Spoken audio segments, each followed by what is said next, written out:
Ini lewat terus tahu di FYP aku tentang peristiwa Bandung Lautan Api.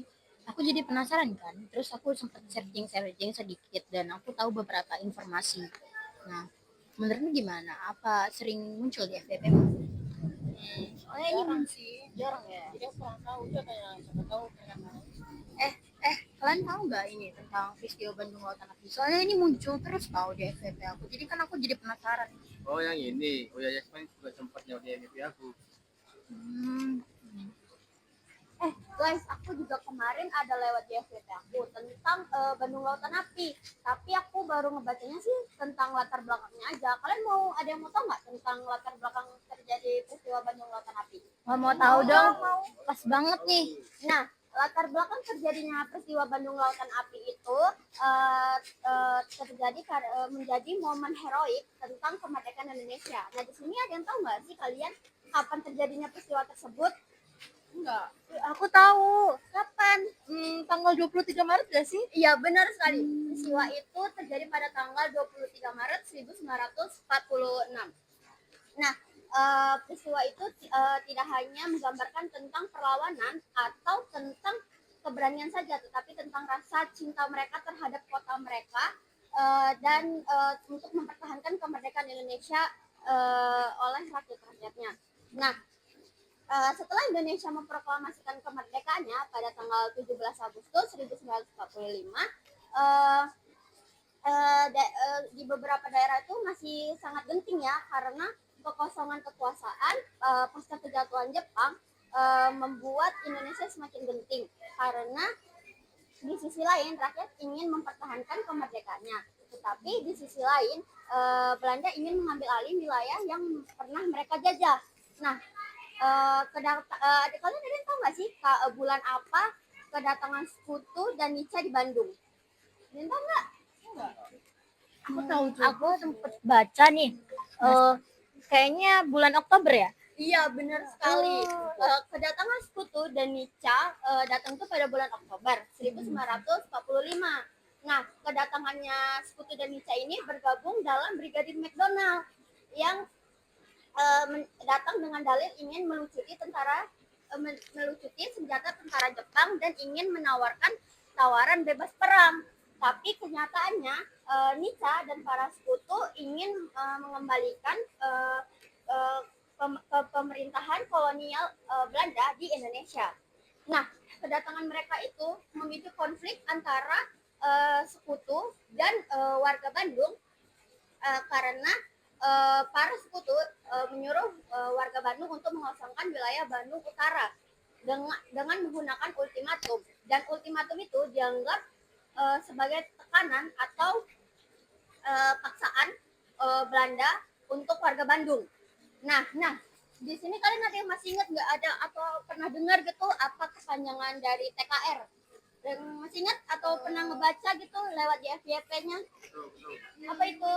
TKR itu ini ya, Tentara Keamanan Rakyat. Iya, benar sekali. Nah, TKR dan Laskar Rakyat di Bandung datang mendesak Indonesia, tetapi karena militer Indonesia belum seimbang dengan Jepang, karena kedesakan itu ultimatum kembali dikeluarkan. Ultimatum kedua dikeluarkan untuk mengosongkan wilayah Bandung Selatan dengan waktu sesingkat-singkatnya. Nah, setelah itu pemerintah Yogyakarta akhirnya ingin mengambil para warga Bandung dan rakyat sipil untuk agar tidak terjadi pertumpahan yang lebih besar. Nah, tetapi warga Bandung dan rakyat dan warga sipil tidak ingin meninggalkan kota Bandung begitu saja tanpa ada perlawanan dari mereka. Mereka tidak mau dong. Siapa yang mau coba kotanya yang diserang gitu aja oleh sekutu? Nah itu aja sih yang aku tahu tentang latar belakang peristiwa Bandung Lautan Api. Nah di sini ada yang tahu nggak sih kelanjutan peristiwanya? Ih, aku tahu banget. Aku pernah baca nih di website sih tentang kondisi politik dan kondisi sosial rakyat Bandung menjelang peristiwa Bandung Lautan Api saat itu. Jadi aku mulai dari kondisi politiknya aja deh. Boleh? Nah, dari sisi politiknya, setelah Indonesia memproklamasikan kemerdekaannya, yakni pada tanggal 17 Agustus 1945, di saat itu kondisi Bandung tuh masih kacau banget. Nah, dari sisi politiknya, di saat itu pemerintahannya juga masih menyusun strukturnya. Dan di situ juga muncullah KNIP daerah. Ada yang pernah tahu KNIP itu apa? Nggak tahu. Ya, belum pada tahu ya. Jadi, KNIP itu Komite Nasional Indonesia Pusat. Nah, KNIP itu muncul dengan pejabat lokalnya. Jadi, bisa dibilang mereka itu masih meraba-raba gitu deh. Lanjut ya. Nah, selain KNIP daerah itu, rakyat itu membangun Laskar Perjuangan atau kita sebut aja Laskar Rakyat. Jadi, mereka membangun alasannya itu karena pemerintah di saat itu masih belum terlalu kelihatan kerjanya. Jadi mereka membuat laskar perjuangan ataupun laskar rakyat. Adapun di dalamnya yaitu seperti Hizbullah ataupun Barisan Banteng. Jadi keduanya itu sangat berperan aktif di Bandung saat itu. Tapi nggak cuma ada dua itu aja, ada banyak. Tapi dua itu yaitu Hizbullah dan rakyat Banteng itu sangat sering kelihatan kerjanya. Nah, menurutku cukup sekian sih kalau dari sisi politiknya. Selanjutnya aku bahas mengenai sisi sosialnya ya. Jadi guys, dari sisi sosialnya itu tuh lebih menganut tentang ekonominya. Ekonomi rakyat Bandung di saat itu. Jadi ekonomi rakyat Bandung saat itu tuh sangat susah banget. Jadi di saat itu harga bahan pokok itu sangat meningkat mahal. Jadi ada kemungkinan rakyat itu susah untuk makan. Nah, tapi itu tuh nggak menutup kemungkinan untuk mereka langsung lemah begitu aja. Jadi mereka itu langsung mereka itu mengambil tindakan yaitu tetap membantu para pahlawannya, para pejuang yang ada di untuk memperjuangkan Bandung saat itu. Mereka itu memberi makan pejuang, terus mereka itu menyediakan tempat persembunyian, kemudian mereka itu juga membantu komunikasi antar pejuang. Jadi kita bisa lihat aja kan bahwa di saat itu juga rakyat itu tidak langsung lemah soal kondisi sosial di dalam itu. Nah, selanjutnya mereka di Bandung Utara, sebenarnya di Bandung Utara itu tuh mereka mengungsi karena adanya ultimatum yang diberikan. Tapi di saat itu juga rakyat Bandung merasa takut, cemas, khawatir. Pokoknya ada dia rasa takutnya selayaknya normalnya kita ada di sana gitu. Pasti teman-teman sana ngerasa itu juga kan? Iya. Mungkin kalau kami di situ kami juga bakal ngerasain kayak gitu, kayak rasa takut, rasa cemas, ya kan? Iya, bener banget. Tapi itu tuh nggak bakalan bikin rakyat Bandung rasa bikin langsung khawatir sama hal itu. Mereka tetap memiliki rasa semangat untuk memperjuangkan kota mereka, yaitu kota Bandung saat itu. Jadi menurut aku segitu aja sih dari sisi politik maupun sisi sosialnya. Mungkin teman-teman ada yang lain? Ya. Aku juga pernah baca nih ya, kan Bandung Lautan Api ini kan sejarahnya lumayan besar kan. Aku pernah baca itu di buku-buku. Aku pernah baca tentang tokoh-tokoh penting nih dalam sejarah perjuangan Bandung Lautan Api ini. Jadi di antara tokoh-tokohnya ini itu merupakan yang sangat berjasa lah. Kira-kira kalian ada yang tahu nggak? Teman-teman ada yang tahu nggak? Salah satunya Mayor Rukaina kan? Ya betul. Salah satunya ada Mayor Rukana. Terus ada yang lain nggak? Ada yang tahu lagi nggak? Enggak sih. Nah, ya. Tahu sih, kayak karena kayak baru membaca di sini doang. Yang lain ada yang tahu nggak? Nah, apa? Muhammad.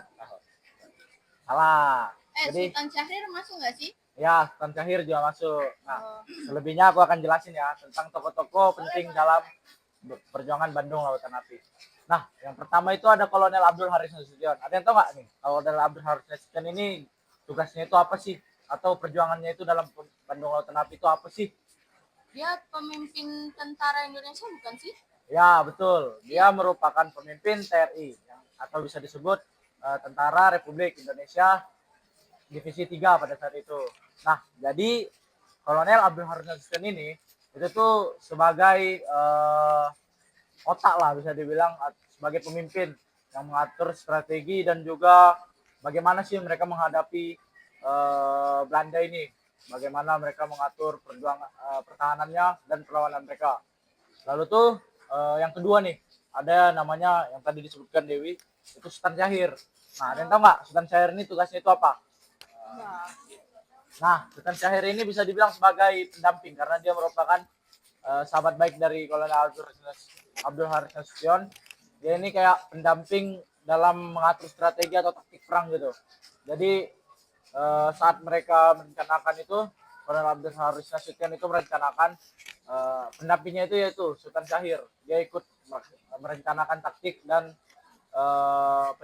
penyergapannya. Nah, lalu yang ketiga itu ada Mayor Rukana. Yang tadi disebutkan Dewi juga kan. Ada yang tahu nggak nih? Mayor Rukana tugasnya apa nih? Mayor Rukana tuh yang punya usulan bumi hanguskan Bandung bukan? Betul. Jadi Mayor Rukana ini merupakan bisa dibilang agak penting lah. Walaupun semuanya penting sih, walaupun semuanya penting memang. Cuman dia karena dia yang mengutuskan ini idenya ini. Jadi kan dia itu mengutuskan bahwa sebaiknya kan di Bandung itu di invasi Belanda itu karena di sana itu terdapat ini kan gudang senjata persenjataan Jepang kan. Nah, di situ tuh tentara Indonesia menyimpan senjata. Nah, di situ tuh banyak terdapat senjata, ada misiunya nih sangat banyak sekali. Nah, jadi dia itu merencanakan, Mayor Rukana ini merencanakan supaya gudang itu dibakar aja.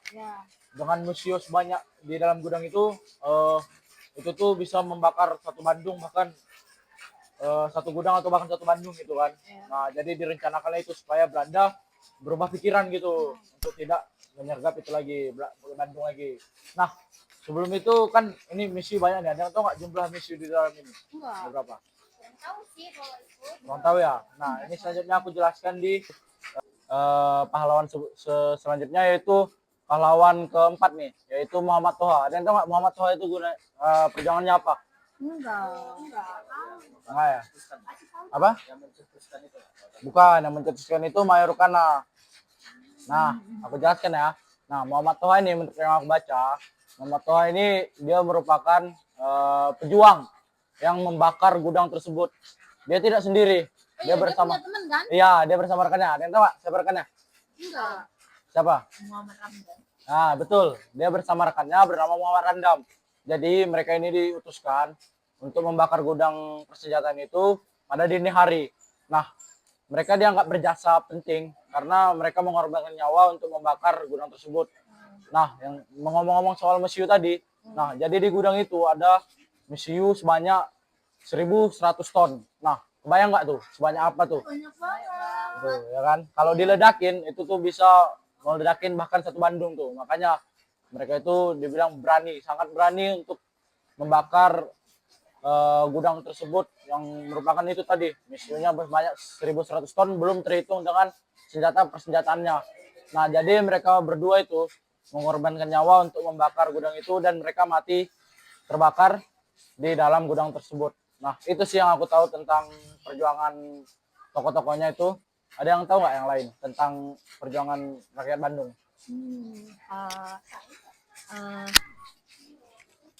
Yaudah ya, lanjut dari aku aja. Aku kemarin baca tentang kronologinya. Kalian mau denger gak? Mau tahu? Jadi kronologinya itu bermula dari awalnya kedatangan para sekutu yang dibonceng oleh Nica di Bandung. Nah, kalian tahu nggak apa tadi kepanjangan dari Nica? aku tahu. Apa tuh? NICA itu Netherlands Civil Administration juga. Iya, benar-benar. Nah, dan tahu nggak, mereka itu datang dengan tujuan untuk melucuti senjata yang dirampas oleh Jepang, dan juga mereka ini mau apa namanya nih? Mereka tuh mau menguasai Indonesia. Ya mereka datang-datang mau menguasai, coba kalian pikir, ya kayak itu rumah kita, mereka datang-datang mau ngambil kayak apa hak mereka, ya otomatis kita nggak terima dong ya kan. Jadi kayak gitulah posisinya mereka. Dan kalian tahu, dan di situ mulailah kan kayak warga Indonesia dan juga masyarakat Indonesia, masyarakat Bandung maksud saya, dan juga para tentara sekutu itu kayak mulai memanas, dan mereka tuh mulailah di situ mereka mengeluarkan ultimatum pertama pada tanggal 21 Oktober. Mereka ini dikasih waktu dari 21 sampai 29. Jadi bilang kalau misalnya nggak dikosongin itu bakal dihanguskan. Jadi kayak ya makin panas dong mereka, kayak siapa sih mereka ya kan datang terus kayak mereka nggak mau gitu kan. Lanjut, ada nggak sih langsung ke ultimatum kedua? Ya, boleh sih pada tanggal 21 Maret. Benar-benar revisi deh, kayaknya bukan 21 Maret tapi 23 Maret 1946. Oh iya, maaf ya, aku salah, iya ya, aku baru ingat, maaf nih. Nah, jadi di situ mulai nih mereka makin panas, dan di situ mereka ngancem kalau misalnya nggak dibully sama sekali, kayak ultimatum pertama, warga kalian akan kami culik gitu kan, warga kalian akan kami culik. Dan mereka berpikir kayak apa kita bakar aja ya kota Bandung ini daripada kita nyerahin. Kalau misalnya kita nyerahin itu sama aja kayak kita ngalah sama mereka, itu ibaratnya kita ngalah. Kita nggak mungkin dong mau ngalah dan nggak mau kalah gitu kan. Dan jadi mereka lebih memilih untuk membakar, dan mereka sebelum itu mereka berpikir dulu, berpikir dan juga membawa rakyat Bandung ini buat mengungsi ke tempat-tempat aman. Lalu pada jam 8 malam para masyarakat Bandung mulai melakukan pembakaran kecil-kecilan, dan sampai di pagi barulah terbakar. Jadi itu aja yang aku tahu. Ada yang lain nggak? Kalian tahu nggak sih kenapa ultimatum itu bisa keluar, kedua ultimatum itu? Coba tuh, aku ada baca ya. Jadi kenapa ultimatum pertama itu bisa keluar, karena awal mulanya kedatangan sekutu ke Bandung itu kan mereka membebaskan kawanan kan. Nah, kawanan itu dipersenjatai sama mereka semua. Jadi Indonesia ini kayak kok dipersenjatai sih gitu kan. Nah, akhirnya rakyat Indonesia ini menyerang markas sekutu, yaitu Hotel Sapoyokoman sama Ranger. Nah, jadi karena Indonesia menyerang hotel itu, sekutu ini marah lah kan, makanya dikeluarin ultimatum pertama. Nah, ultimatum pertama itu, inti dari ultimatum itu, kalau senjata yang dipunyai Indonesia tuh harus diserahkan semua ke sekutu nih. Nah, yang kedua itu, Bandung itu mau dijadikan dua wilayah. Yang pertama, wilayah selatan sama wilayah utara, dimana selatan ini tuh intinya harus orang Indonesia semua, dan wilayah utara ini sekutu nih, pokoknya nggak boleh bercampur lah. Tapi kedua belah pihak ini tuh nggak ada yang mendengarkan ultimatum itu loh, kayak dijarik aja gitu. Nah, kalau masyarakat itu kayak orang-orang yang jualan di pasar nih, itu datang ke Indonesia kan untuk mengambil rempah-rempah kan. Nah, jadi yang di pasar-pasar itu tuh mereka membantunya gimana? Mereka membantunya kayak tidak ada suku yang membeli rempah-rempah di Bandung, jadi mereka tuh kayak kewalahan lah membelinya di Jakarta ya kan. Nah, itu pertama, mereka memboikot kan suku. Nah, yang kedua itu siapapun yang lewat membawa logistik itu apa ya, rempah-rempah tadi tuh ataupun persenjataan lah, itu diserang sama rakyat Indonesia. Nah, terus ada puncaknya itu terjadi di Bojong Kokosan. Ada yang tahu nggak Bojong Kokosan apa? Tahu. Kokosan lah. Nah, jadi di Bojong Kokosan itu waktu itu lewat lah kan tentara yang menang perang dunia kedua, tentara sekutu. tentara sekutu itu lewat di Bojong Kokosan tuh. Terus gimana? Lalu terjadilah perang sama rakyat Indonesia. Nah, tentara sekutu ini menang apa kalah? Salah. Kalah, iya benar. Jadi tentara sekutu ini kalah. Tentara Indonesia ini menang. Bukan tentara deh, rakyat. Ya ada tentara juga sih, bergabung lah. Nah, jadi tentara Indonesia ini cuma bermodalkan apa? Mereka bermodalkan granat dan bambu runcing. Sedangkan tentara sekutu yang menang perang dunia kedua itu, mereka melewati Bojong Kokosan itu memakai tank besi yang besar-besar itu. Nah, malu dong, masa iya perang dunia kedua kalah sama dengan alat seadanya? Ya, kan? benar sih. Nah, dari situ sekutu ini mulai marah, makin marah sekutu, akhirnya tercetuslah ultimatum kedua. Nah, ultimatum yang kedua ini intinya rakyat Indonesia tuh harus mengosongkan Bandung dalam waktu 24 jam di hari itu juga. Jadi Sultan Syahrir ini yang seperti tokoh yang disebutkan Mas tadi itu tuh dia waktu saat itu tuh dia menjabat sebagai Perdana Menteri Bandung. Mendengar ultimatum tersebut, jadi dia bingung nih, kita harus gimana, kan? Kita baru merdeka, masa kita harus mau perang lagi gitu, kan tidak mungkin. Terus Sultan Syahrir ini kayak berbicara ke Ahmad Nasution, berbicara kayak gimana ini kita mau gimana gitu kan. Nah, Sultan Syahrir ini memutuskan kayak kita lewat jalur diplomasi aja lah ya gitu, karena kita kan baru merdeka, nggak mungkin kita mau perang lagi. Jadi dia tuh mau mencari validasi ke negara-negara lain gitu kan. Nah, Ahmad Nasution itu bingung, ini mau gimana kan, rakyat itu kan nggak satu orang kan. Nah, Bandung itu harus dikosongkan dalam waktu 24 jam. Kalian kepikir nggak sih kayak segimana sih gitu kan. Nah, akhirnya si Ahmad Nasution ini kayak bernegosiasi lah gitu kan, kayak boleh nggak minta waktu tambahan gitu, biar kami tahu loh kami mau pindah kemana gitu kan, karena di situ kan rumah kita gitu kan. Nah, akhirnya sekutu ini tidak mau bernegosiasi, itu sekutu tuh nggak mau.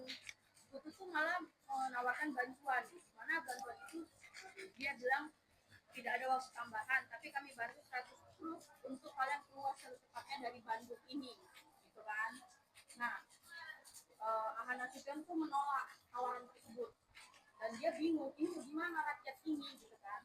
Akhirnya dia melakukan diskusi dengan aparat, terus dengan masyarakat, ya dengan tokoh-tokoh sekitar lah. Dia melakukan gimana ya ini sebaiknya ya berdiskusi. Akhirnya adalah saran dari Mayor Bukana, yaitu yang seperti saya bilang tadi sarannya. Oke lah, kita keluar dari Bandung, tapi Bandung harus dibunuh hanguskan dulu.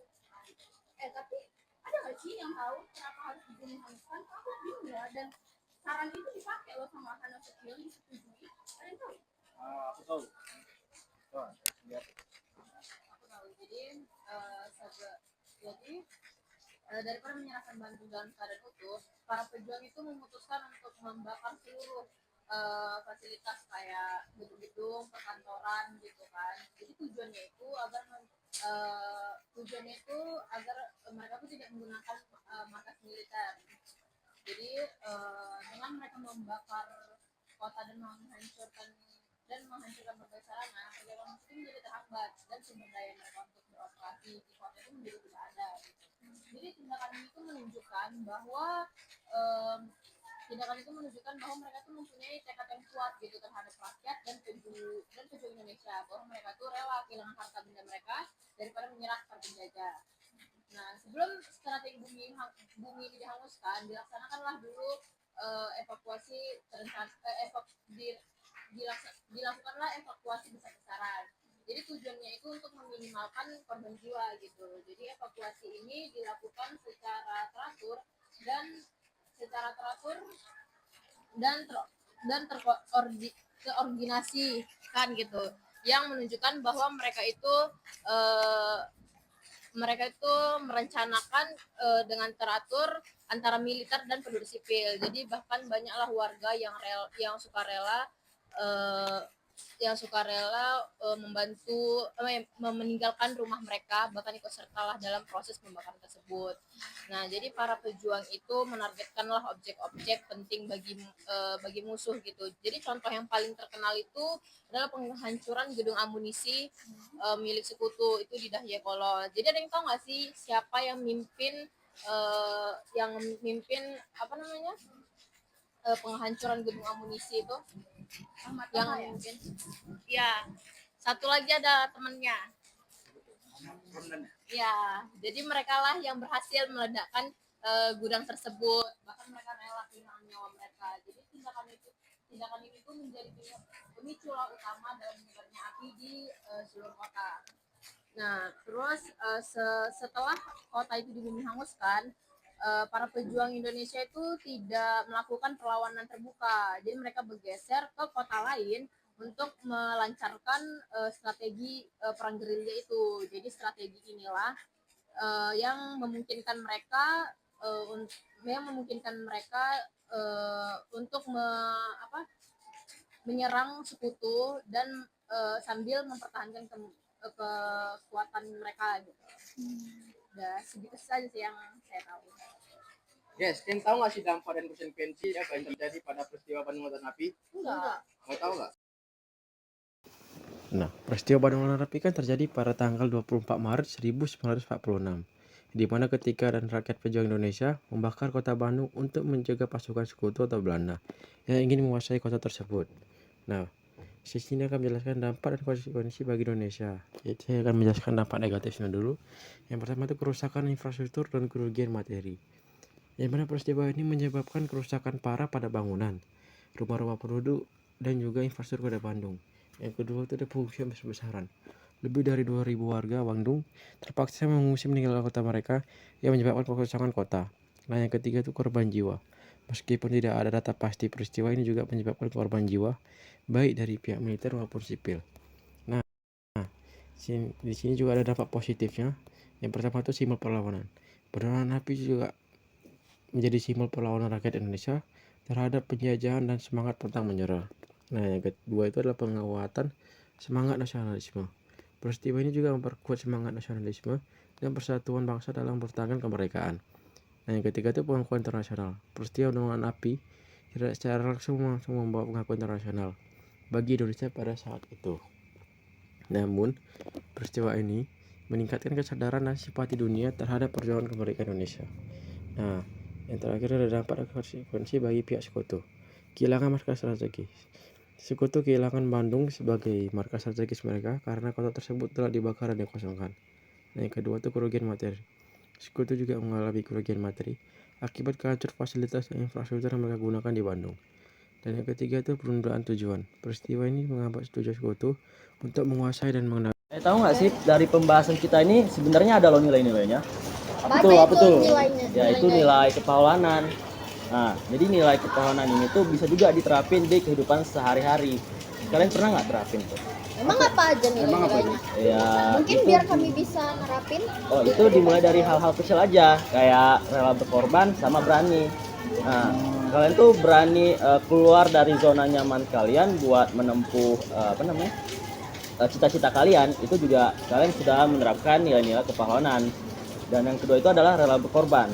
Kalian rela meluangkan tenaga sama waktu kalian buat ngebantu orang-orang di sekitar kalian. Itu juga kalian udah menerapkannya. Jadi jadi kalian pernah belum? Jadi kalian pernah nggak mengorbankan atau memberanikan diri kalian untuk membantu sesama teman kalian? Pernah sih, Kayaknya kalau sih pernah ya. saling tolong menolong itu kan emang tugasnya. Ya gitu. Pokoknya ya selagi kalian itu ngelakuinnya dengan ikhlas, niat, ya pastinya itu akan terlaksanakan dengan lancar. Pokoknya untuk kalau kalian mau jadi pahlawan di masa kini tuh kalian itu ya terserah kalian gitu, selagi kalian yang aku bilang tadi niat sama ikhlas, ya itu akan terlaksanakan dan kalian bisa juga jadi pahlawan buat diri kalian sendiri. Ya pokoknya lakuin aja dari hal-hal kecil. Mungkin dari hal-hal kecil ini ya nggak bisa ngubah dunia dalam satu hari, tapi bisa ngubah dunia kita di masa kini atau masa depannya gitu. Udah. Ternyata terjawab ya semua yang aku tanya tadi. Dan kan tahu nggak sih satu hal yang belum kita belum kita beritahu, belum kita kasih informasinya. Apa tuh? Nama kita tahu dari tadi itu ada kamera, kan nggak sadar. Enggak, karena kayak kasihkan cerita gitu kan, jadi kayak nggak sadar kok ada kamera. Gimana kalau kita perkenalan diri dulu? Pasti pada belum tahu nama-nama kita. Boleh dari abang yang sana? Hai guys, perkenalkan nama saya Angel Pandi Melano. Saya Dewi Afrianti. Saya Laura Marsha. Saya Cindy Oktami. Saya Tesalonika Stinja. Nah, saya Ken Sapriana Lir. Saya Rahmat Bilal. Saya Mas Ridwan Cotang. Nah, itu saja nih dari cerita kami tentang perjuangan para rakyat Bandung dalam melawan penjajahan Belanda. Nah, sudah siap cerita kami. Sampai jumpa di lain waktu. Dadah.